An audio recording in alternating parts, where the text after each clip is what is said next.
Hello, I'm Jacob. This is the Prepper's Bunker Outdoors, and today is Tactical Tuesday. Today, once again, we're going to talk about camouflage, specifically why black is not camouflage.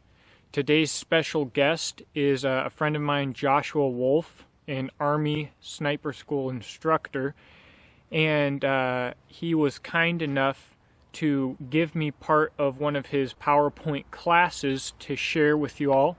If you all like the information that you see from him, even though it'll be short in this video because we're talking about something very specific, I believe I can post the entire class presentation if you would like to watch that. So, to get started off, there are before I get started, actually, Joshua Wolf makes knives. J Wolf Cutlery. I'm going to put a link to how you can find him in the description box below. He primarily, if not solely, uses CPM 3V, which is like the knife guy steel mecha. So his work is really, really nice, and at some point I am going to have some of it to show off to you guys. So make sure to check him out, shoot him a like, or whatever. Okay, so we're going to get started here. There are two types of camouflage: natural and artificial. Now, if you're a sniper, if you're talking about a ghillie suit or something, you want your camouflage to be 70% natural and 30% artificial, which means that in your little ghillie suit, 70% of the camouflage that makes up your suit is going to be from the natural environment around you, and 30% is going to be the artificial underlayer, or whatever the case may be. In my case right now, that would be the Swiss Alpenflage. Out of the artificial camouflages, as Justin will go over here, there are 4 types. Okay, somebody read.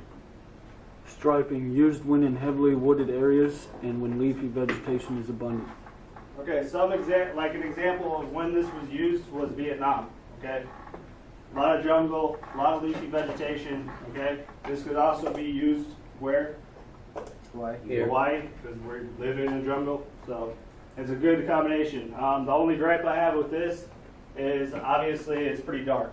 Okay, once you go dark, you can't go light. So if you're in a place with a little less vegetation, okay, you're not really going to blend in with this pattern. But as long as you're in a nice, dense, leafy vegetation, you'll blend in pretty well and you won't get seen as often. Next slide.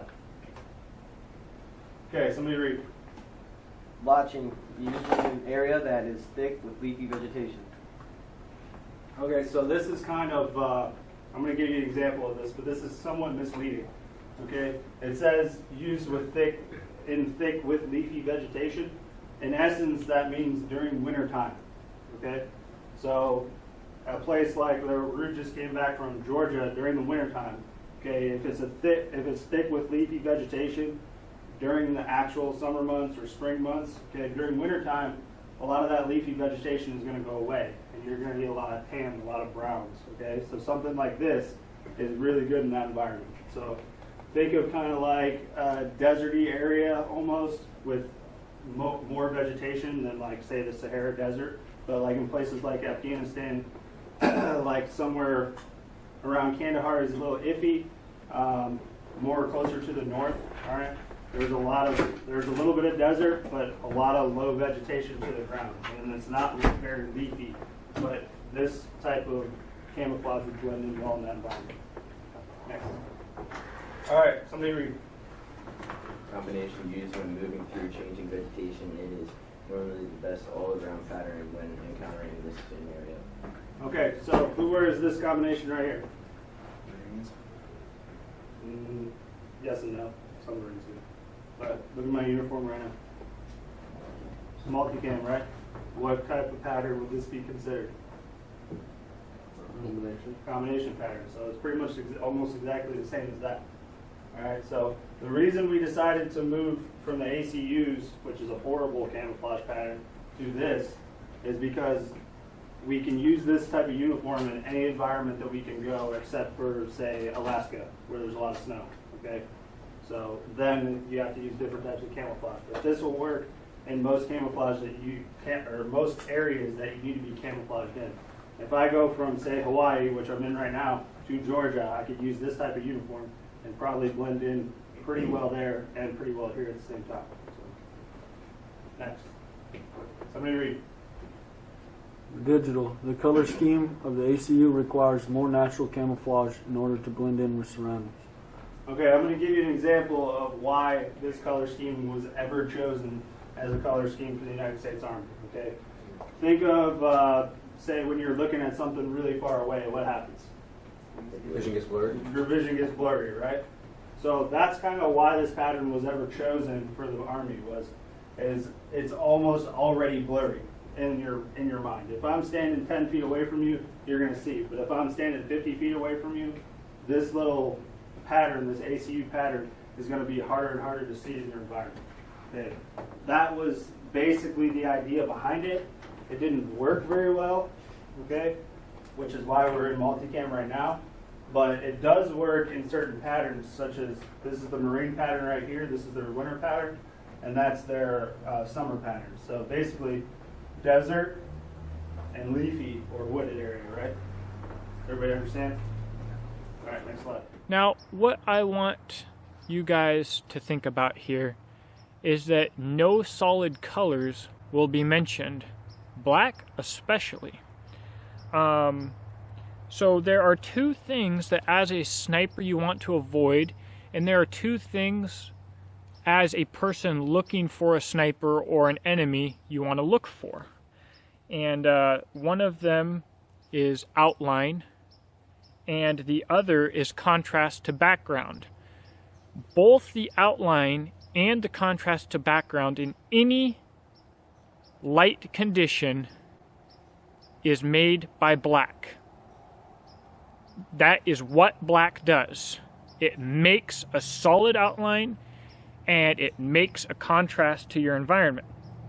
So here I'm going to have him talk to you guys a little bit about the outline. All right. This is an example of improper outline, right? So, Jacobs in the stock. does everybody see what's in the middle of the screen right now? All right, so obviously you have a tree, and right below that tree, or right about halfway up, is a dude staring at you with binos, okay? Specifically, obviously, he's got improper outline, but what else is going to give him away? Tree He's a cancer. big dark spot in the middle of the woods. What else? His wrists, you said? His wrist isn't camouflaged. It looks like he's wearing gloves, but you can kind of see his wrist. What else? Tree cancer. He's a big old piece of tree cancer. You guys don't know what tree cancer is? It's basically you're sitting next to a tree and you don't look like that tree. Okay, you look like some blob coming off of the tree. Okay, it doesn't make any sense. And I promise, if you ever do a stalk and you're actually behind a spotting scope trying to see somebody, okay, what's lying next to that tree is probably going to be one of those stalkers. You're probably going to see. I think, yeah, you were tree cancer once when I caught you. Pretty sure. Next slide. And here I'm going to he'll talk a little bit about contrast to background. All right. Example of what? Contrast to the background, right? Okay, so he's basically, like Evan said, he's a massive dark spot in the middle of this brush, this woods, whatever. Okay, what could you have done differently? Gotten lower. That's one. He could have gotten a little lower. Look at his vegetation. Okay, the main portion of vegetation that he could blend in with is about this high, and he's standing this high, so he's probably a little high. What else?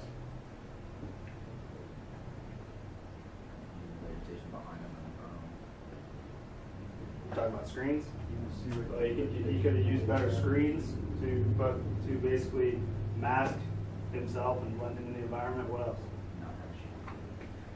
Probably has a bad ghillie suit. What else?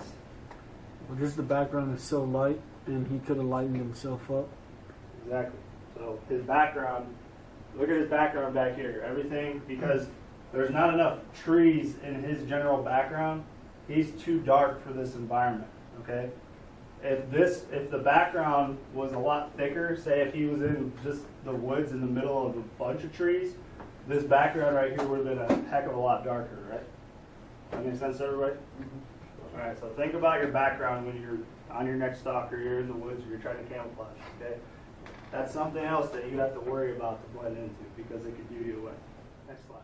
Now you'll notice that even with people who are camouflaged, Justin's talking about tree cancer and all of these other things. You're talking about people that are wearing camouflage, but their positioning is wrong, and maybe the pattern or color is a little bit wrong, and it attracts attention. Think of how much that is multiplied when you're talking about black. Speaking of black and dark spots, check out what Joshua points out in this clip. All right, so this has come up like 100 times, all right? This is the biggest thing that will probably give people away. Dark spots, okay? Not accounting for the dark hole created by your scope or your neck or your face. All right, now this example right here. Do you think this is a good use of camouflage or a good example of camouflage? No. Why? Well, His hands to his equipment. and he contrasts with the environment like crazy. Okay, all good examples. So you can see his hands. His hands aren't camouflaged at all. Okay. What else did you say? His equipment. His equipment isn't camouflaged whatsoever. Okay. And what's the last one that you just said? He's contrasting. Contrasting in dark Contrast to the background. Okay. So if say I'm walking, I'm a roving patrol coming from this guy's side. Okay. This big area that I see right here, this dark spot. Okay, that'll be one of the biggest things that ever gives you away. Okay, when you're trying to camouflage, you need to figure out a way to not have dark spots. All right, from the front, this would be a dark spot. This is his scope right here. Okay, his face is a dark spot. These binos are a dark spot. This whole area is a dark spot. And look at what's behind them. Also, if you're looking from the front, those dark spots do nothing but contrast to the background. And oh, by the way, how much vegetation are they actually using right now? Zero. Zero. Okay, they have pretty nice looking ghillie suits though, but I mean they're not going to last long. They're probably going to get shot, and then the enemy's going to take the ghillie suit. Guys, if you enjoyed this video, please let me know. If you have questions, list them in the comment section below. I hope that this has started to make you think about camouflage. And honestly, black, when it comes to like tactical gear, doesn't make you blend in with the population and doesn't make you camouflage. So if you've got black tactical gear because you have been led to think that at night it is camouflage, change it. Change all of it. Alright, next week will be our last week for this why black is not camouflage, with a Marine Corps sniper giving some input. So make sure to tune in for that, and share this information with other people, because this is something that pops up often. I appreciate you guys watching. Please subscribe, and I hope that you have a blessed day. He ain't dead smart. Played by the United States Marine Pipe and the Drum Corps.